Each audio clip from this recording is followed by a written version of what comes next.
Good morning. I'm Avijit Chakraborty.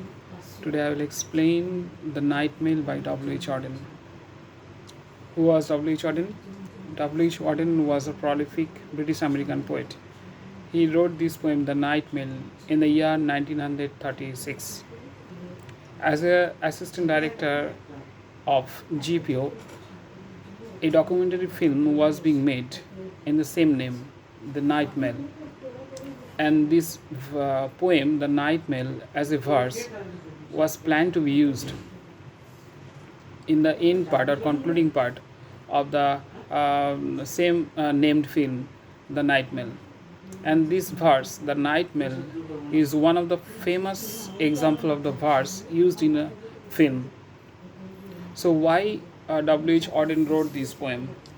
He wanted to modernize, he wanted to popularize the modern GPO activities or postal activities among the people, among the common people, and at the same time, he wanted to boost the morale of the postal service people among the citizens.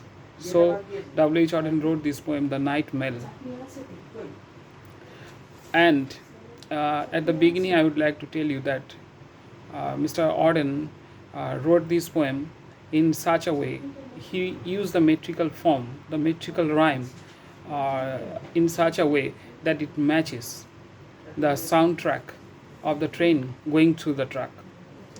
Where from the train runs? The train runs from London, the city of London, to Scotland, and it reaches in the morning at the countryside of London. So I first go through the poem. So the poet perfectly matches the rhythm of a train going down the tracks. I'll go through the lines first and then I'll explain in short. This is the night mail crossing the border, bringing the check and the postal order. Letters for the rich, letters for the poor. The shop at the corner, the girl next door, pulling up buttock, a steady climb. The gladian singing star but sees on time. Fast cutting grass and moorland boulder, shoveling white steam over her shoulder. So in these 8 lines also for the first 4 stanzas, we are seeing that this is a couplet. What does couplet mean?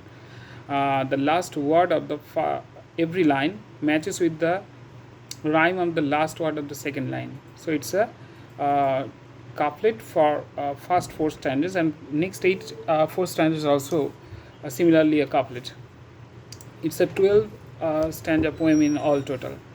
What does the poet mean in the first 8 lines? That the mail trains which runs between London and Scotland carries letters for the poor, letters of the rich. So train does not make any classification between society's class, and it carries all types of things and all types of needed requirement of human beings, as like letters of loved ones, letters for the investigation, letters of official letters, and the train at the same time climb over the hill and goes through the grassy land. Snorting noisily as she passes, silent miles of wind-blown grasses. Birds turn their heads as she approaches, stare from the bushes at her blank-faced coaches. That means when the train is running through the countryside, the animal life is also, or wildlife is also affected, or wildlife is also influenced, as the birds from the nest, they peep through when the train is going through. They are passing through the track. Sleep dogs cannot turn her course, they slumber on with paws across. In the farm she passes, no one wakes, but a jug in the bedroom gently shakes. But at the same times, when the train is running through the countryside, the people along the track, they are not much influenced because they are used to the sound of the train.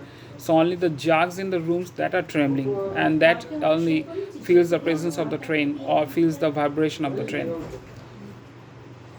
Dawn freshens, her climb is done, down towards Glasgow she descends. So where the train descends, the train at last reaches or descends in the morning or the dawn at the Glasgow station. Towards the steam tugs yelping down a glade of cranes, towards the fields of apparatus, the furnaces set on the dark plain like gigantic cheesemen. All Scotland waits for her. In dark glens beside pale green lots, men long for news. So what does mean? When the trains reaches at last at the Glasgow station. All the people at the Glasgow, they are longing for the mails to come in the morning, so they are all through the night they were waiting for the mails to come. And when it comes in the morning at the station, they all come in hope to receive it. And all Scotland waits for her. Here Scotland means all the people of Scotland was waiting for the night mail and for the letters to come. And men long for news because people love to receive news from their loved ones, news from their friends, and some news from some official news. All letters of thanks, letters from banks, letters of joy from girl and boy, receipted bills and invitations. These are all types of letters comes. Letters from girl and boy, letters of invitation, receipted bills, letters of inspection or some relations, and applications for situation and timid lovers, declarations and gossip from all the nations, news circumstantial, news financial. That means the night mail carries all types of letters throughout the country and throughout all the world, and goes through, climbs through the hill, and then reaches at the Scotland, and it then delivers or serves the letters among the citizens. And all through the night, who sought it? The postal people, the departmental postal people, where Mr. Auden was working. They sought the letters throughout the night in the coaches, and through discipline they ensures that the letters are perfectly distributed among citizens with no pain felt by them. It is times is perfectly.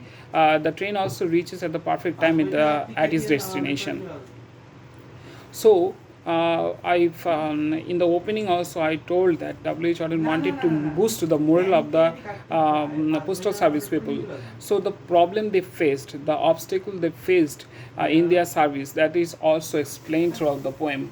But in spite of facing the problem, the people of working in the postal services, they made their wholehearted effort so that it reaches in time. I'll go through again. And gossip from all the nations, news circumstantial, news financial, letters with holiday snaps to enlarging, letters with faces scrawled on the margin, letters from uncles, cousins and aunts, letters to Scotland from the south of France. We can at the same time we can follow that rhyme or the rhythm or the meter used here is perfectly matching with the rhythm of the train going through the track sound. Letters of condolence to Highlands and Lowlands. These all are explanation or discussion or describe about the types of letters. It's all types of letters. It's from south of France. These are letters of perfection, and some letters are misspelled. All types of letters written on paper of every hue. The pink and the violet, the white and the blue. These are color of letters. Some letters are in color of pink, violet, white and blue. The chatty and catty, the boring and the adoring. So all types of letters. Some letters are of some chatting when it is written in a conversation form. Some letters are not so interesting, so it is boring, and some are adoring. The cold and the official and the hearts outpouring, clever, stupid, short and long, all types of letters. The typed and the printed and the spelled all wrong. Thousands are still asleep, dreaming of terrifying monsters, or friendly tea beside the band at Cranston's at Crawford. So thousands are feel asleep.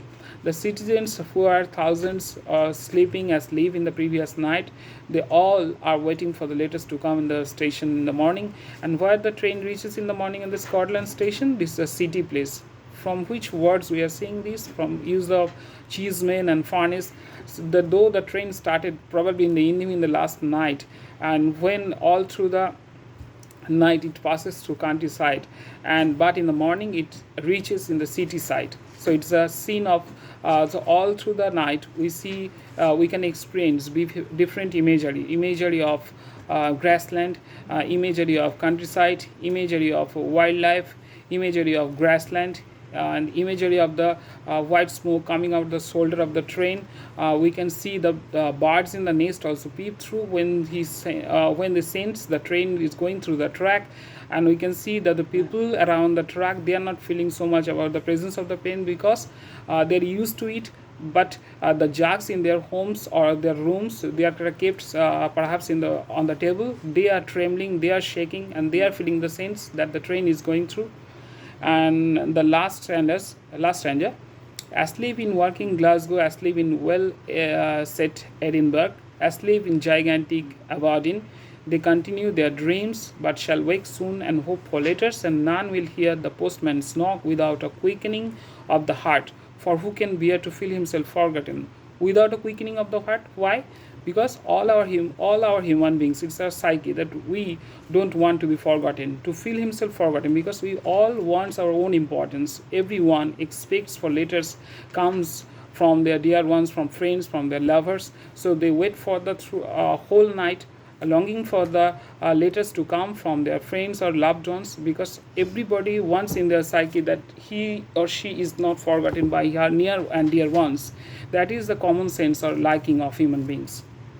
So without a quickening of the heart, because the heart is quickened because of the nervousness, because of the excitement that some letters are coming from his dear ones, which is about him, so about the relation. So the train not only delivers letters, it creates relations, it creates bonding, it unites among the communities. All sorts of relations are made because of the train, and the train is personified perfectly as she and her by W H Auden. Now I will quickly end this poem by explaining the figure of speech in quick succession. I have already told that night mail has been personified by W H Auden, as he has used she and her in this poem. So what is personification? It's attribution of human being by the on the non-living being. So here the non-living being is the night mail, is personified by using she and her. And where the assonance in the second figure of speech, assonance is a repetition of vowel sounds in the same line, such as the sound of E and O in for. The lines are, for who can bear to feel himself forgotten. Here for, O in the for, and E in beer, and E in feel, and O in forgotten. All are repetition of vowel sounds. Next, alliteration. Alliteration is the repetition of consonant sounds in the same line, such as the sound of K in Cranston's or Crawford's, and G sound in gossip and gossip. And the last figure of speech I will explain is anaphora. It refers to the repetition of same word or expression in the first part of some verses. Auden has repeatedly used the word letters in more than 3 lines. As for example, letters with holiday snaps to enlarge in, letters with faces scrawled on the margin, letters from uncles, cousins and aunts, letters to Scotland from the south of France. This is all the explanation of the night mail by W H Auden. I hope you will understand that. Thank you.